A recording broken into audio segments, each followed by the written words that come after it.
நமசிவாய வாழ்க. திரு அண்ணாமலையாரை போற்றி. ஓம் குருவாழ்க. ஆன்மீக அன்பர்கள் அனைவருக்கும் இந்த சிவடியின் குரு சிவராஜனின் அன்பு கலந்த வணக்கங்கள். நம்ம இன்றைக்கி பார்த்திங்கன்னா மாத பலன்கள் பார்க்க போகிறோம். அந்த வகையில் இன்றைக்கி நம்ம மார்ச் மாத பலன்கள். இந்த மார்ச் மாதத்தில் ஒவ்வொரு ராசிக்கும் எப்படியான ஒரு சிறப்பான பலன்களை செய்ய போகுது அப்படிங்கிறத நம்ம இந்த வீடியோவில் பார்க்க இருக்கோம். ஏன்னா மார்ச் மாதம்னு சொன்னீங்கன்னாவே நம்ம அந்த மாசி மாதமும் பங்குனி மாதமும் சேர்ந்து வருது. ஸோ அதனால தான் மார்ச் மாத பலன்களில் போகிறோம். மாத பலன்களில் தமிழ் மாதத்தை விட இப்போ இந்த மார்ச் மாதத்தில் மாசி பங்குனி ரெண்டுமே சேர்ந்து வர்றதுனால நம்ம இந்த மாதம் எப்படி இருக்குன்னு நம்ம வீடியோ நம்ம இன்றைக்கி கொடுக்குறோம். அந்த வகையில் அந்த மார்ச் மாதம் பார்த்திங்கன்னா சுப முகூர்த்த தினங்கள் நிறையா வருது. பார்த்திங்கன்னா மார்ச் 5 வியாழக்கிழமை, ஒரு வியாழக்கிழமை சுப முகூர்த்தம். அதே மாதிரி மார்ச் 6 வெள்ளிக்கிழமை. அதே போல் மார்ச் 8 ஞாயிற்றுக்கிழமை.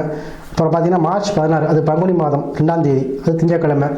அதே போல் மார்ச் 25 பங்குனி 11 புதன்கிழமை, இது வளர்பிறை முகூர்த்தம். ஸோ இது எல்லாமே இந்த மாதத்தில் உங்களுக்கு வருது. ஸோ சுப காரியங்கள், சுப நிகழ்ச்சிகள், இல்லத்தில் இல்லை பால் காய்ச்சறதோ, புதுமனை புகுவிழா, இந்த மாதிரி எந்த விசேஷம் வச்சாலும் இந்த சுப முகூர்த்த தினங்களில் வச்சுக்கோங்க, நல்லாயிருக்கும். அதே போல் நம்ம இந்த மார்ச் மாதத்தில் பார்த்திங்கன்னா ஒவ்வொரு ராசிக்கும் அந்த இப்போ மேச ராசி இல்லை ரிஷபராசி ஏதோ ராசி நம்ம பார்க்குறோம் அப்படின்னா அந்த ராசியில் உள்ள நட்சத்திரத்துக்கு ஏற்ற மாதிரியாகவும் இந்த மார்ச் மாதம் என்ன நடக்கும் அப்படிங்கிறதையும் நம்ம அந்த வீடியோவில் பார்க்க இருக்கோம். நட்சத்திர பலன்கள் பொதுவாக பலன் சொல்கிறது நம்ம ஒரு வீடியோவில் போடுவோம். இருந்தாலும் ஷார்ட்டாக இந்த மேச ராசி எடுத்துக்கிட்டிங்க அப்படின்னா மேச ராசியில் உள்ள 3 நட்சத்திரங்களுக்கும் இந்த மாதம் எந்த மாதிரியான பலன்கள் நடக்கும் அப்படிங்கிறதையும் நம்ம இந்த வீடியோவில் தெளிவாக பார்க்க இருக்கோம். ஸோ நம்முடைய சேனலை சப்ஸ்கிரைப் பண்ணாமல் இருக்கவங்க சப்ஸ்கிரைப் பண்ணிக்கோங்க. ஏன்னா அப்போ தான் நம்முடைய வீடியோ உங்களுக்கு தொடர்ச்சியாக வரும். ஸோ அதனால் நீங்கள் சப்ஸ்கிரைப் பண்ணிக்கோங்க.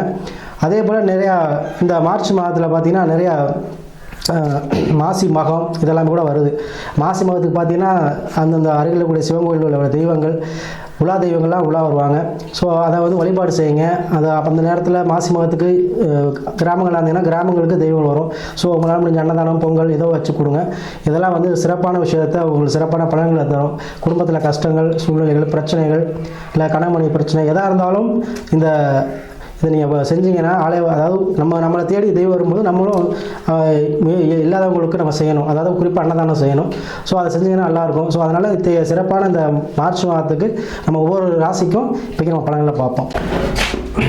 அந்த வகையில் நம்ம இந்த மார்ச் மாத பலன்களில் பார்த்திங்கன்னா இப்போ தனுசு ராசிக்கு பார்க்க இருக்கோம். பொதுவாக தனுசு ராசி பார்த்திங்கன்னா எதுலேயுமே குறிக்கோளோடு இருப்பாங்க. அவங்க நினச்சிட்டாங்க அப்படின்னா கண்டிப்பாக அதை அடைந்தே தீருவாங்க. அதனால தான் அந்த ராசிக்கு வில்லம்பு நம்ம இதை அடையாளமாக கொடுத்துருக்காங்க.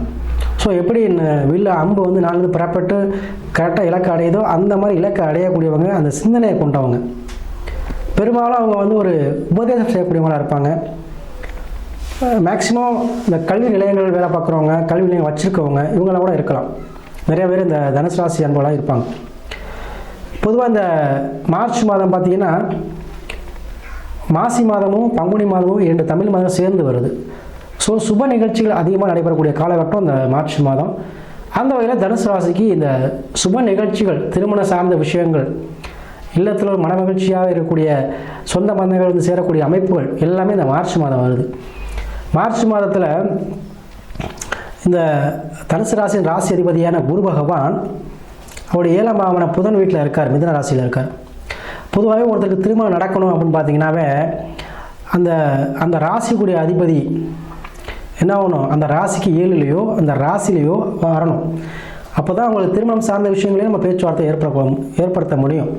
ஸோ அந்த வகையில் நம்ம 7 குரு வரும்போது 7 நோக்கம்னு சொல்லக்கூடிய இடத்துல குரு இருக்கும்பொழுது கண்டிப்பாக திருமணம் சார்ந்த விஷயத்தில் இருக்கக்கூடிய தடைகள், தாமதங்கள், தோஷங்கள், அது எத்தகைய பெரிய தோஷமாக இருந்தாலும் சரி, சரிங்களா, பின்னப்பு தோஷமாக இருந்தாலும் சரி, அது எந்த தோஷங்கள், எங்கே ராகிய தோஷமாக இருந்தாலும் சரி, பித்ரு தோஷமாக இருந்தாலும் சரி, பஞ்சனை தோஷமாக இருந்தாலும் சரி, இல்லை கலத்திர தோஷமாக இருந்தாலும் சரி, இது எத்தகைய தோஷங்கள் இருந்தாலுமே இந்த மாதிரி திருமணம் முடிஞ்சிடும்.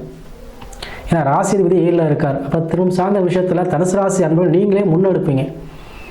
அந்த விஷயங்கள் நீங்களே முன்னெடுத்து கண்டிப்பாக உங்களுக்கு சொல்யூஷன் கிடச்சிடும். ஒரு குரு பகவான் ஏதோ ஒரு வகையில் உங்களுக்கு உதவி செஞ்சு அதன் மூலமாக உங்கள் தோஷங்கள் நீங்கி கண்டிப்பாக வரக்கூடிய அமைப்பு. ஆனால் இருந்தால் தனுசு ராசி ஆண் நண்பர்களுக்கு பெண்கள் அமையும். அது மாதிரி பெண்கள் தனுசு ராசி அந்த ஆண்கள் அமையும். அதில் இந்த தனுசு ராசியில் முக்கியமாக சொல்லுவாங்க மூல நட்சத்திரக்காரங்க. இதில் வந்து 3 நட்சத்திரங்கள் இருக்கும்: மூலம், பூராடம், உத்திராடம். பெரும்பாலும் இந்த மூல நட்சத்திரக்காரங்களுக்கு பார்த்தீங்கன்னா கல்யாணம் பண்ணால் மாமனார் இருக்க மாட்டார், இந்த மாதிரி சில விஷயங்கள்லாம் இருக்குது. ஸோ அதெல்லாம் நம்பாதீங்க. ஜாதக ரீதியான விஷயங்கள் இருக்குது. ஒரு ஜாதகத்தில் உண்மையிலே மாமனார் சொல்லக்கூடிய பாகம் வீக்காக இருந்தால் மாமனார் இறக்கத்தான் செய்வார். அதுக்கு மூல நட்சத்திரம் காரணம்னு நிறைய பேர் சொல்லிட்டு இருக்காங்க. அது அப்படி கிடையாது. மூல நட்சத்திரக்காரன் இருந்தாலும் திருமணம் செய்யலாம்.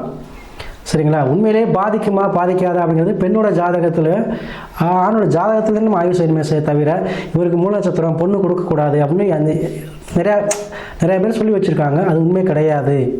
சொல்லப்போனால் மூல நட்சத்திரக்காரவங்களுக்கு தான் நிறையா விஷயங்கள், வேலைவாய்ப்பு சீக்கிரம் கிடைக்கும், வருமானம் சார்ந்த விஷயம் நிறையா இருக்கும், சீக்கிரம் வேலைக்கு போயிடுவாங்க, நல்லா இன்டெலிஜென்ட்டாக இருப்பாங்க, கல்வியிலேயே நல்லா படிச்சிருப்பாங்க, ஒரு ஆலயங்கள்லேயும் ஒரு மரியாதை கிடைக்கும். ஸோ அத்தகைய சிறப்பான நட்சத்திரம் அந்த மூல நட்சத்திரம்.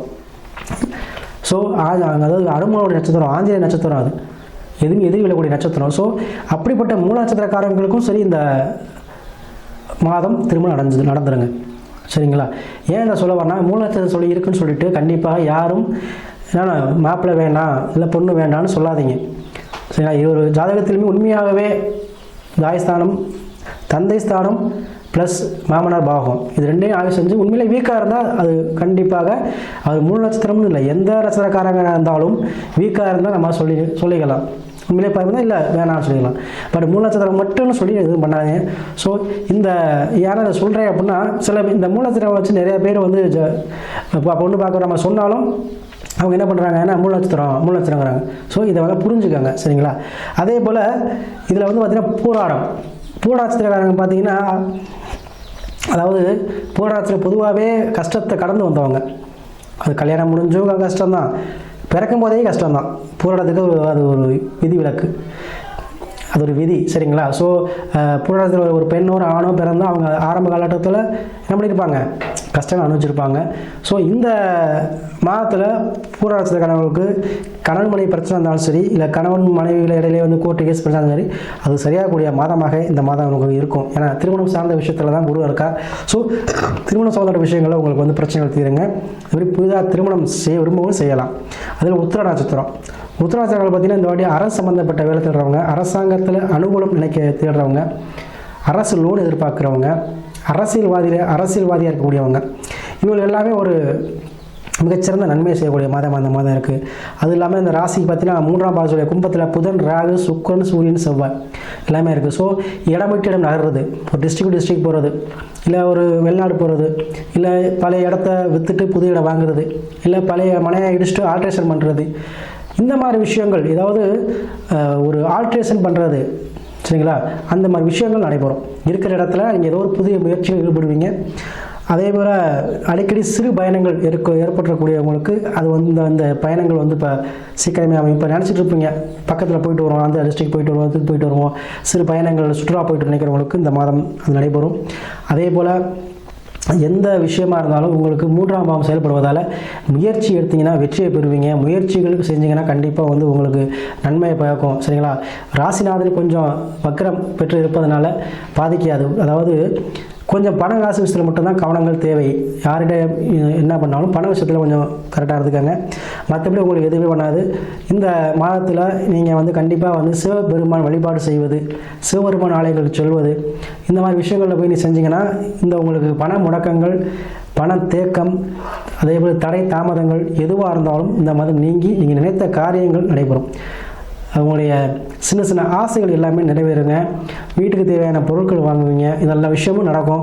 ஸோ நீங்கள் சிவபெருமான அந்த மாதம் வந்து வழிபாடு செஞ்சு நீங்கள் எந்த ஒரு ரீசன் எடுத்தாலும் எடுங்க.